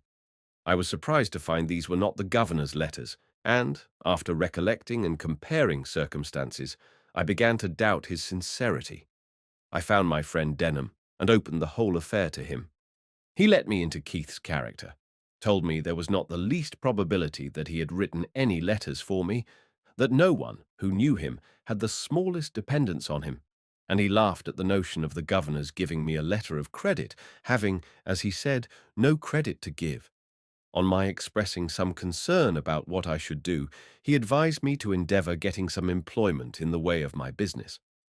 "Among the printers here," said he, "you will improve yourself, and when you return to America, you will set up to greater advantage." We both of us happened to know, as well as the stationer, that Riddlesden, the attorney, was a very knave. He had half ruined Miss Reed's father by persuading him to be bound for him.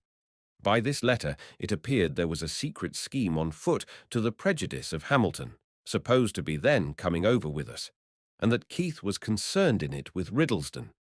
Denham, who was a friend of Hamilton's, thought he ought to be acquainted with it.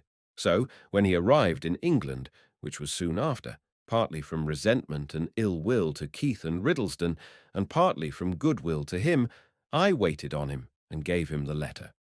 He thanked me cordially, the information being of importance to him, and from that time he became my friend, greatly to my advantage afterwards on many occasions.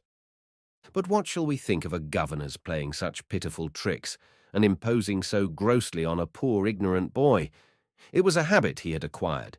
He wished to please everybody, and having little to give, he gave expectations. He was otherwise an ingenious, sensible man, a pretty good writer, and a good governor for the people, though not for his constituents, the proprietaries, whose instructions he sometimes disregarded. Several of our best laws were of his planning, and passed during his administration.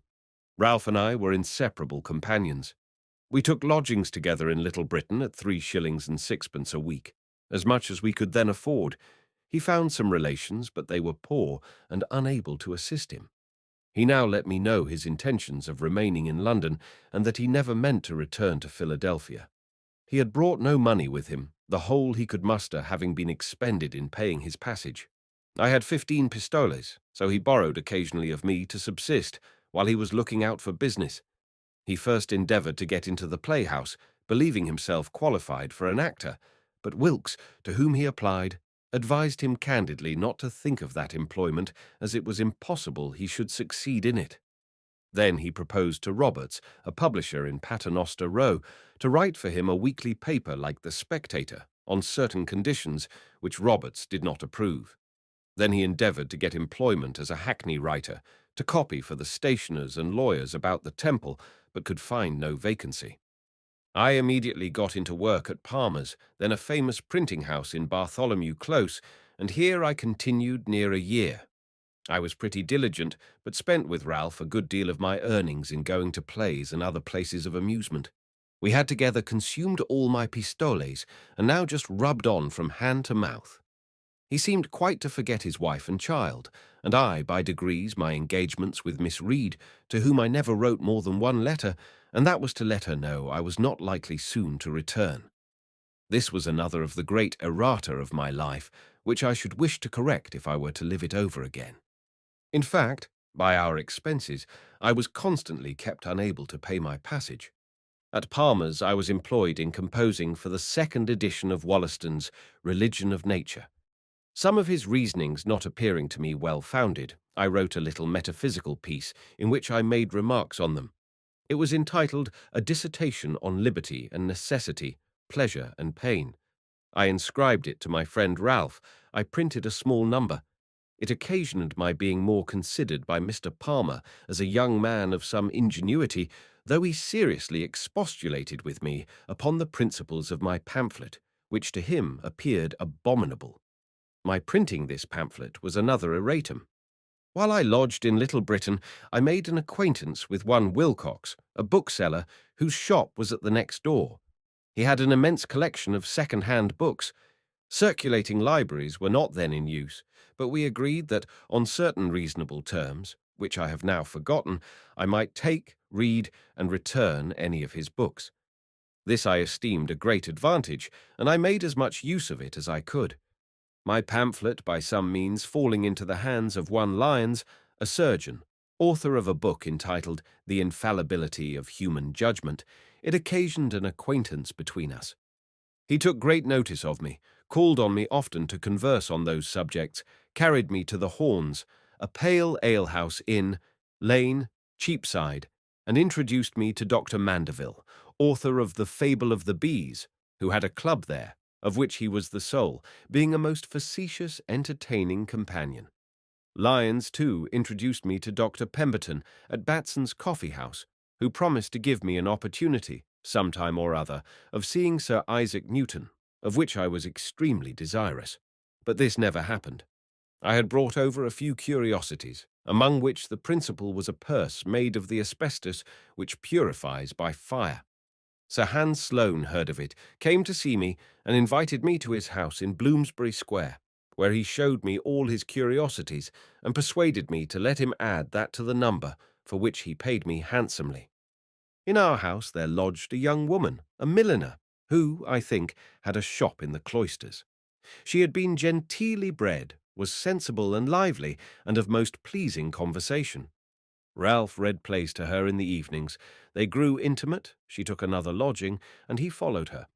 They lived together some time, but he being still out of business, and her income not sufficient to maintain them with her child, he took a resolution of going from London to try for a country school, which he thought himself well qualified to undertake, as he wrote an excellent hand, and was a master of arithmetic and accounts. This, however, he deemed a business below him, and confident of future better fortune, when he should be unwilling to have it known that he once was so meanly employed, he changed his name, and did me the honour to assume mine. For I soon after had a letter from him, acquainting me that he was settled in a small village, in Berkshire, I think it was, where he taught reading and writing to 10 or a dozen boys, at 6d. each per week, recommending Mrs. T. to my care, and desiring me to write to him, directing for Mr. Franklin, schoolmaster at such a place. He continued to write frequently, sending me large specimens of an epic poem which he was then composing, and desiring my remarks and corrections. These I gave him from time to time, but endeavoured rather to discourage his proceeding.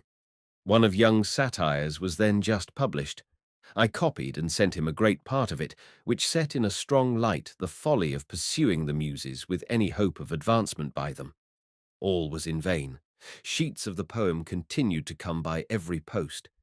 In the meantime, Mrs. T., having on his account lost her friends and business, was often in distresses, and used to send for me and borrow what I could spare to help her out of them. I grew fond of her company, and being at that time under no religious restraint, and presuming upon my importance to her, I attempted familiarities, another erratum, which she repulsed with a proper resentment, and acquainted him with my behaviour. This made a breach between us, and when he returned again to London, he let me know he thought I had cancelled all the obligations he had been under to me. So I found I was never to expect his repaying me what I lent to him or advanced for him. This, however, was not then of much consequence, as he was totally unable, and in the loss of his friendship I found myself relieved from a burthen. I now began to think of getting a little money beforehand, and, expecting better work, I left Palmer's to work at Watts's, near Lincoln's Inn Fields, a still greater printing house. Here I continued all the rest of my stay in London. At my first admission into this printing house, I took to working at press, imagining I felt a want of the bodily exercise I had been used to in America, where press work is mixed with composing. I drank only water. The other workmen, near 50 in number, were great guzzlers of beer. On occasion, I carried up and down stairs a large form of types in each hand, when others carried but one in both hands. They wondered to see, from this and several instances, that the water American, as they called me, was stronger than themselves, who drank strong beer. We had an alehouse boy who attended always in the house to supply the workmen. My companion at the press drank every day a pint before breakfast, a pint at breakfast with his bread and cheese, a pint between breakfast and dinner, a pint at dinner, a pint in the afternoon about 6 o'clock, and another when he had done his day's work. I thought it a detestable custom, but it was necessary, he supposed, to drink strong beer that he might be strong to labour. I endeavoured to convince him that the bodily strength afforded by beer could only be in proportion to the grain or flour of the barley dissolved in the water of which it was made, that there was more flour in a pennyworth of bread, and therefore, if he would eat that with a pint of water, it would give him more strength than a quart of beer. He drank on, however, and had 4 or 5 shillings to pay out of his wages every Saturday night for that muddling liquor, an expense I was free from, and thus these poor devils keep themselves always under. I took to working at press. Watts, after some weeks, desiring to have me in the composing room, I left the pressman. A new bienvenue or sum for drink, being 5 shillings, was demanded of me by the compositors. I thought it an imposition, as I had paid below. The master thought so too, and forbade my paying it. I stood out 2 or 3 weeks, was accordingly considered as an excommunicate, and had so many little pieces of private mischief done me, by mixing my sorts, transposing my pages, breaking my matter, etc., etc., if I were ever so little out of the room, and all ascribed to the chapel ghost, which they said ever haunted those not regularly admitted, that, notwithstanding the master's protection, I found myself obliged to comply and pay the money, convinced of the folly of being on ill terms with those one is to live with continually. I was now on a fair footing with them, and soon acquired considerable influence. I proposed some reasonable alterations in their chapel laws, and carried them against all opposition. From my example, a great part of them left their muddling breakfast of beer and bread and cheese, finding they could with me be supplied from a neighbouring house with a large porringer of hot water gruel, sprinkled with pepper, crumbed with bread, and a bit of butter in it, for the price of a pint of beer, viz., 3 halfpence. This was a more comfortable as well as cheaper breakfast, and keep their heads clearer. Those who continued sotting with beer all day were often, by not paying, out of credit at the alehouse, and used to make interest with me to get beer, their light, as they phrased it, being out. I watched the pay table on Saturday night, and collected what I stood engaged for them, having to pay sometimes near 30 shillings a week on their accounts. This, and my being esteemed a pretty good riggite, that is, a jocular verbal satirist, supported my consequence in the society. My constant attendance, I never making a saint, Monday, recommended me to the master, and my uncommon quickness at composing occasioned my being put upon all work of dispatch, which was generally better paid. So I went on now very agreeably. My lodging in Little Britain being too remote, I found another in Duke Street, opposite to the Romish Chapel. It was 2 pair of stairs backwards, at an Italian warehouse. A widow lady kept the house. She had a daughter, and a maidservant, and a journeyman who attended the warehouse, but lodged abroad. After sending to inquire my character at the house where I last lodged, she agreed to take me in at the same rate, 3 shillings, $6 per week. Cheaper, as she said, from the protection she expected in having a man lodge in the house.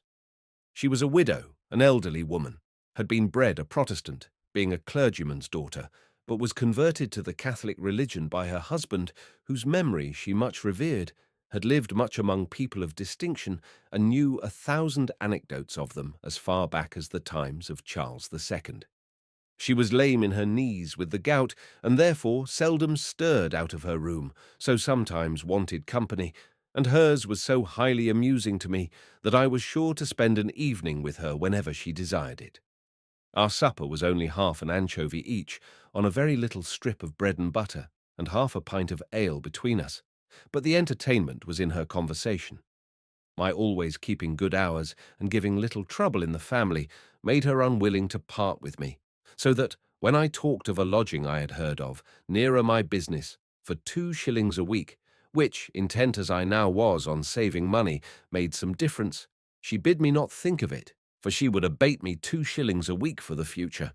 So I remained with her at 1 shilling and sixpence as long as I stayed in London. In a garret of her house there lived a maiden lady of 70, in the most retired manner, of whom my landlady gave me this account: that she was a Roman Catholic, had been sent abroad when young, and lodged in a nunnery with an intent of becoming a nun. But, the country not agreeing with her, she returned to England, where, there being no nunnery, she had vowed to lead the life of a nun, as near as might be done in those circumstances.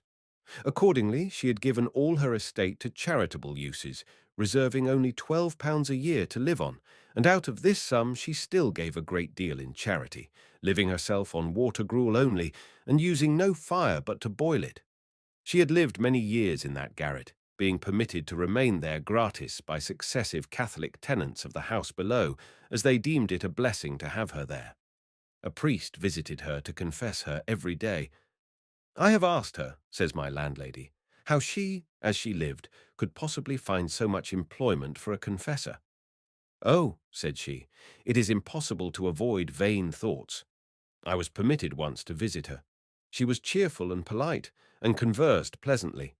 The room was clean, but had no other furniture than a matras, a table with a crucifix and book, a stool which she gave me to sit on, and a picture over the chimney of St. Veronica displaying her handkerchief with the miraculous figure of Christ's bleeding face on it, which she explained to me with great seriousness.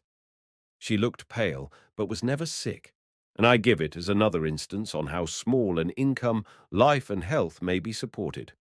At Watts's printing house, I contracted an acquaintance with an ingenious young man, one Wygate, who, having wealthy relations, had been better educated than most printers, was a tolerable Latinist, spoke French, and loved reading. I taught him and a friend of his to swim at twice going into the river, and they soon became good swimmers. They introduced me to some gentlemen from the country who went to Chelsea by water to see the college and Don Soltero's curiosities. In our return, at the request of the company, whose curiosity Wygate had excited, I stripped and leaped into the river, and swam from near Chelsea to Blackfriars, performing on the way many feats of activity, both upon and under water, that surprised and pleased those to whom they were novelties. I had from a child been ever delighted with this exercise, had studied and practised all Thevenot's motions and positions, added some of my own, aiming at the graceful and easy as well as the useful. All these I took this occasion of exhibiting to the company, and was much flattered by their admiration, and Wygate, who was desirous of becoming a master, grew more and more attached to me on that account, as well as from the similarity of our studies. He at length proposed to me travelling all over Europe together, supporting ourselves everywhere by working at our business. I was once inclined to it, but mentioning it to my good friend Mr. Denham, with whom I often spent an hour when I had leisure, he dissuaded me from it, advising me to think only of returning to Pennsylvania, which he was now about to do. I must record one trait of this good man's character. He had formerly been in business at Bristol, but failed in debt to a number of people, compounded, and went to America. There, by a close application to business as a merchant, he acquired a plentiful fortune in a few years. Returning to England in the ship with me, he invited his old creditors to an entertainment, at which he thanked them for the easy composition they had favoured him with, and, when they expected nothing but the treat, every man at the first remove found under his plate an order on a banker for the full amount of the unpaid remainder with interest. He now told me he was about to return to Philadelphia, and should carry over a great quantity of goods in order to open a store there. He proposed to take me over as his clerk, to keep his books, in which he would instruct me, copy his letters, and attend the store. He added that as soon as I should be acquainted with mercantile business, he would promote me by sending me with a cargo of flour and bread, etc., to the West Indies, and procure me commissions from others which would be profitable, and, if I managed well, would establish me handsomely. The thing pleased me, for I was grown tired of London, remembered with pleasure the happy months I had spent in Pennsylvania, and wished again to see it. Therefore I immediately agreed on the terms of £50 a year, Pennsylvania money, less indeed than my present gettings as a compositor, but affording a better prospect. I now took leave of printing, as I thought, forever, and was daily employed in my new business, going about with Mr. Denham among the tradesmen to purchase various articles, and seeing them packed up, doing errands, calling upon workmen to dispatch, etc. And, when all was on board, I had a few days' leisure. On one of these days, I was, to my surprise, sent for by a great man I knew only by name, a Sir William Wyndham, and I waited upon him. He had heard by some means or other of my swimming from Chelsea to Blackfriars, and of my teaching Wygate and another young man to swim in a few hours. He had 2 sons about to set out on their travels. He wished to have them first taught swimming, and proposed to gratify me handsomely if I would teach them. They were not yet come to town, and my stay was uncertain, so I could not undertake it. But from this incident I thought it likely that, if I were to remain in England and open a swimming school, I might get a good deal of money, and it struck me so strongly that had the overture been sooner made me, probably I should not so soon have returned to America.